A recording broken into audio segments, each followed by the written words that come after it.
All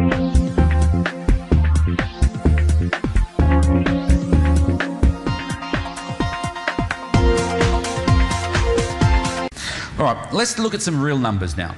This is a real case study on a real property managed by Riverstone, which are our partners in the US. This particular property here is in Seattle, Washington State. It was purchased at the end of last year for just under $29 million. They also incurred some other costs, such as 3% in purchase costs for the due diligence and whatever else is required when you're purchasing property. And there's also some other costs for brokerage and so on. This was bought at a 7% cap rate, which means at the time of purchase, the cap rate is your income yield. Yeah, your net rental yield. It comprises 220 apartments. The value of each apartment is $131,000. Now, to put that in perspective, 14.6%, I think the figure is, of homes in the US are in or have been at some point in time distressed assets. Multifamily assets, the percentage is about 1.2%. So there's not many of these assets that are distressed in the United States. When rental income kept on growing, yields kept getting better and better, and this is an income-producing asset.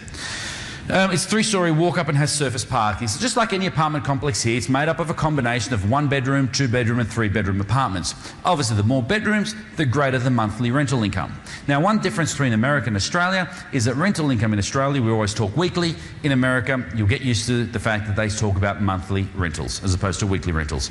So to have a look at these numbers here, you generate or have the potential of generating $1,065 a month on average between the three different types of apartments, which generates $234,000 a month in rental income. Now, these multifamily assets not only generate income from rent, but because they're managing the entire asset, they make income from other sources, such as parking. Now, you might get a parking spot with your property, with your rental property, but if you want to have a carport, and in Seattle, Washington, in the winter, it may be a good idea to have a carport, then you may be willing to spend a little bit extra. As is the case here, you have 150 carports out of the 220 apartments where people have paid an extra $35 a month. An extra 70 people have paid $125 a month for a garage. This is all income that goes towards the net operating income. They also sell some storage facilities, they make a little bit of money there, and some miscellaneous expenses. I'm going to go into this again in more detail and show you the different things that some other properties have put in place, such as convenience stores and dining rooms that they rent out, and how that also improves net operating income. So to have a look at the net income or the total income for year one, this property here will generate or has the potential of generating $2.8 million a year in rental income. We then have to factor in a vacancy. As you do here in Australia, I always say to my clients that heaven is a place where a tenant moves out on Sunday and the new one moves in on Monday. Now, whether you're in Australia or in America, it's not going to happen. Rental vacancies are quite low at the moment in the US. And again, we will be talking more about that in just a moment. So we have a gross rental income here of $2.6 million. Let's add our parking and storage income on top of that. Gives us a gross operating income of 10.4% or just over $3 million. Now, when we sat down, Andrew Meakin, one of our executive directors and heads up equity funds management, we sat down with Wells Fargo, one of the vice presidents of Wells Fargo, and we showed them property price here in Australia and typical apartments that we have and the rent yields. And his exact words after looking at the numbers, he turned to Andrew and says, Andrew, because these numbers just don't work. See, in Australia, we're getting rent yields of 3.5%, 4.5%, maybe if you're lucky, 5%. Now, these assets are starting with something like 10%. So the concept of multifamily assets here in Australia is very, very difficult. The only way Harry Triggerboff does it is he develops the property himself. He carries that risk, he finances it himself. So his cost of doing so justifies it a little bit. He's also got the ability to hold onto these assets for 4 or 5 years until the market picks up and the yields start getting better and better. But as a long-term strategy, in just a moment, I'm going to show you how yields increase in year 3, year 5 and year 7. Then we've got all the operating expenses. Now, the operating expenses on this property is almost $1 million a year. Now, I show this to a lot of Australian investors and they think, wow, that's a lot of money. That represents over 30% of the income. But to manage these assets properly, and to make sure that you're spending the right amount of money on capital expenditure, you're spending the right amount of money on marketing, the right amount of money on your property, that is the real amount that a professional property manager will spend in maintaining that asset.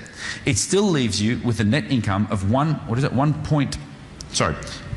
over $2 million, which is the 7% cap rate. We then restrict this to a 50% gearing as we have with our fund.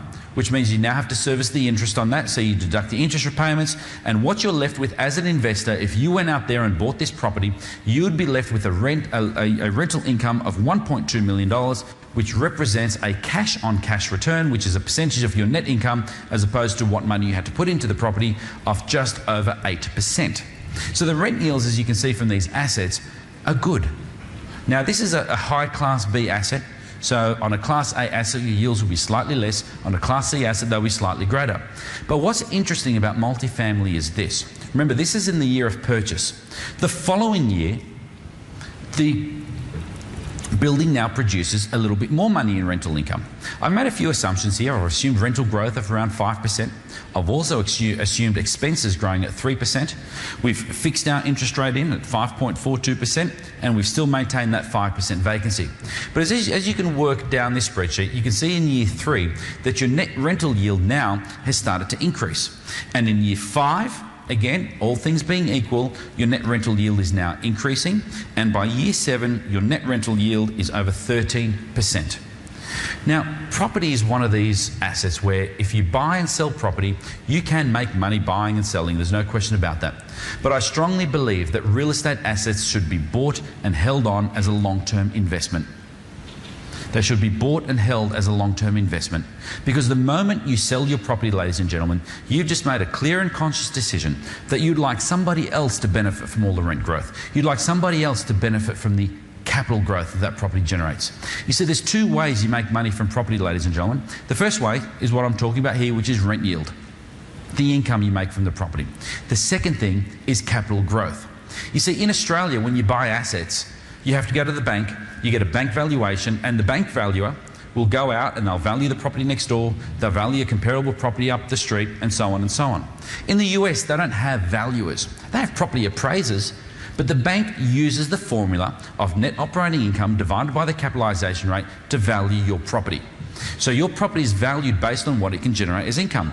And as your income generates, the income generated increases, so too does the value of your property. And I'll show you how it does that in just a moment. So ladies and gentlemen, what I need you to understand with multifamily assets is this. Multifamily real estate is an asset class that's bought by the super wealthy.